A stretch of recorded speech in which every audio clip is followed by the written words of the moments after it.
Naklah berhati hati kita bercucuk tanam.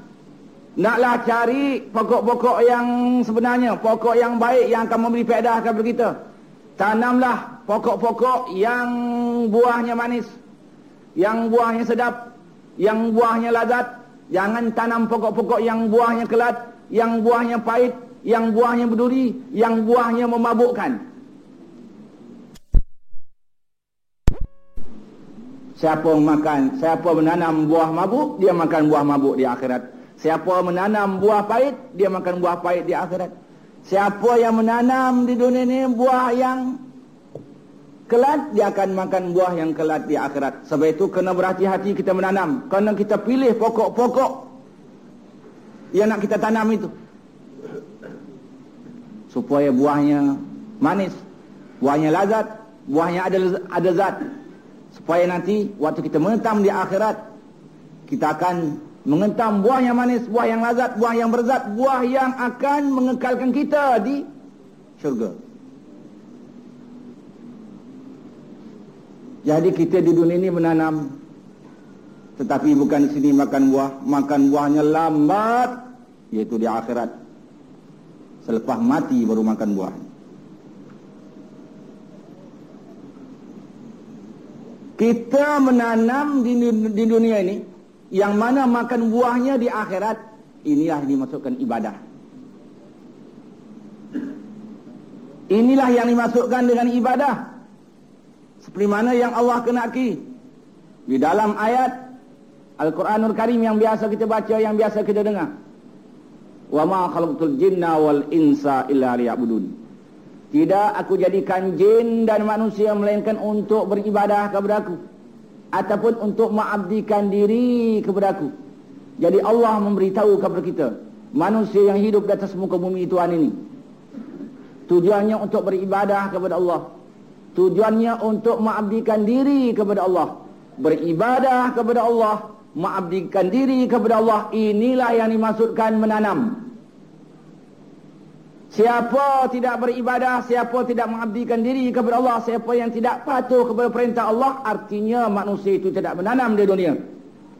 Siapa tak menanam di dunia, dia tidak akan memetik buah di akhirat. Siapa yang tidak memetik buah di akhirat, dia akan menjadi orang yang papa gedana di akhirat. Orang yang papa gedana di akhirat, tempatnya adalah dalam neraka. Jadi kita beribadah di dunia ini, kita mengabdikan diri kepada Allah di dunia. Inilah yang dimaksudkan kita menanam di dunia, yang kita akan makan buahnya nanti di akhirat. Kita akan makan hasilnya di akhirat. Kita memetik buah di akhirat. So, saudara-saudari para hadirin yang dihormati sekalian, yang sebenarnya wajib manusia ini beribadah, mesti manusia ini mengabdikan diri kepada Allah. Dalilnya kuatnya sebenarnya. Sekali saya nak sebut, wajibnya manusia beribadah kepada Allah. Mestinya manusia ini mengabdikan diri kepada Allah. Dalilnya kuat, hujahnya kuat. Bukan saja Allah memberitahu di dalam ayat yang saya telah baca tadi, wa ma khalaqtul jinna wal insa illa liya'budun. Tidak aku jadikan jin dan manusia itu melainkan untuk beribadah kepada aku, ataupun untuk mengabdikan diri kepada aku.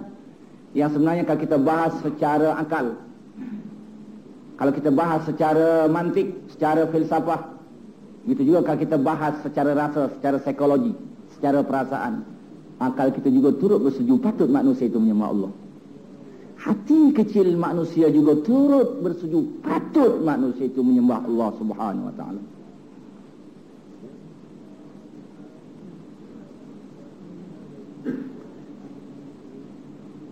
Jadi wajibnya manusia menyembah Allah. Mestinya manusia itu mengabdikan diri kepada Allah. Dalil yang kuat. Bukan saja Allah menyuruh dalam ayat tadi, saya ulang lagi, wa ma khalaqtul jinna wal insa illa liya'budun. Yang sebenarnya kalau kita bahas secara akal, secara filsafat, secara mantik, akal juga turut setuju patut manusia itu menyembah Allah. Bahkan kalau kita bahas secara rasa, secara psikologi, secara perasaan, hati kecil manusia juga turut bersetuju patut manusia itu menyembah Allah Subhanahu wa ta'ala. Ya atau tidak, cuba kita bahas. Menunjukkan akal juga turut bersetuju patut manusia itu menyembah Allah. Hati kecil manusia juga turut bersetuju patut manusia itu menyembah Allah. Cuba kita bahas secara akal, secara filsafat. Tapi bersapah cara ringan-ringan lah, cara mudah, secara saya, secara degree SA sekolah atap ni. Bukan secara BA, MA, PhD, bukan secara profesor yang botak kepala. Kalau secara itu nanti saya bawa, saya pun tak faham, tuan pun tak faham. Tukang syarah pun tak faham, tukang dengar pun tak faham, akhirnya otak kita tergeliat. Saya nak buat falsafah secara saya, secara LCE pun tak lulus. Malamlah saya mengaji di zaman penjajah. Setakat tujuh sekolah Melayu. Setakat tujuh sekolah Arab. Artinya dapat degree SA sekolah atap.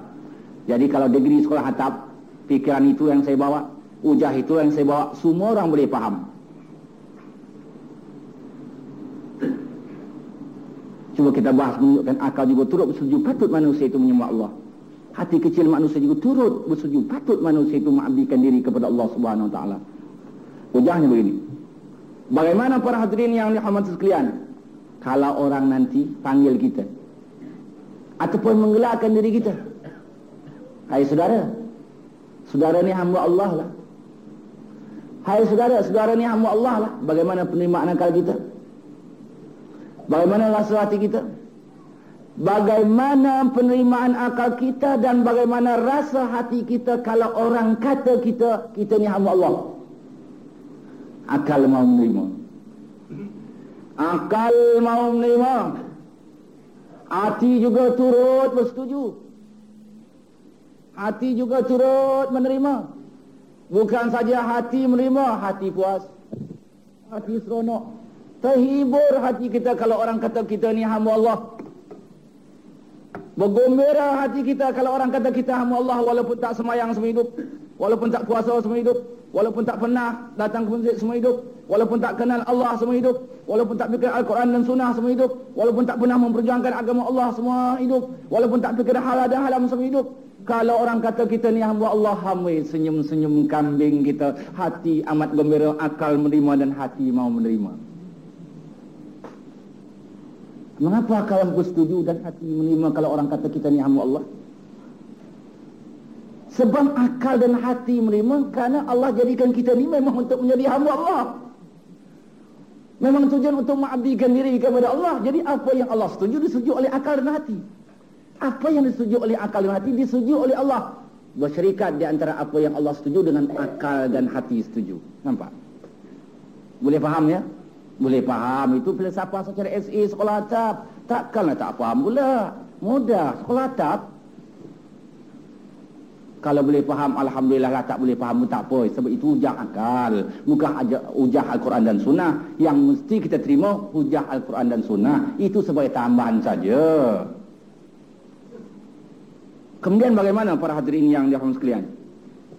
Satu hari, satu ketika datang orang, digelarnya kita, dipanggil kita. Tak kira lah sama ada dia kita kenal atau tidak. Bagaimana dipanggil kita?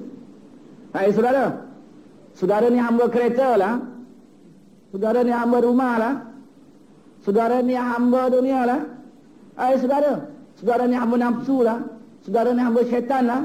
Hai saudara, saudara ni hamba betina lah. Bagaimana penerimaan akal kita? Bagaimana rasa hati kita? Bagaimana penerimaan akal kita? Bagaimana rasa hati kita kalau orang panggil kita, kita ni hamba kereta, hamba rumah, hamba dunia, hamba syaitan, hamba nafsu, hamba betina? Akal tak menerima.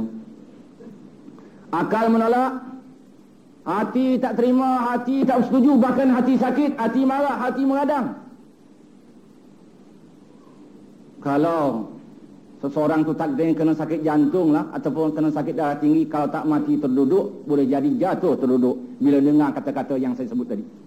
Punya radang, punya sakit hati, hati tak menerima kalau orang kata kita ni hamba-hamba selain daripada Allah. Mengapa akal tak setuju? Mengapa hati tak setuju? Kalau orang kata kita ini hamba kereta, hamba rumah, hamba dunia, hamba syaitan, hamba nafsu, hamba betina, mengapa hati tak setuju? Mengapa akal tak terima? Sebab akal tak setuju, sebab hati tak setuju, kerana Allah juga tak setuju. Allah tak setuju kita jadi hamba kereta. Allah tak setuju kita menjadi hamba rumah. Allah tak setuju kita menjadi hamba dunia. Allah tak setuju kita menjadi hamba syaitan. Allah tidak setuju kita menjadi hamba nafsu. Allah tak setuju kita ni menjadi hamba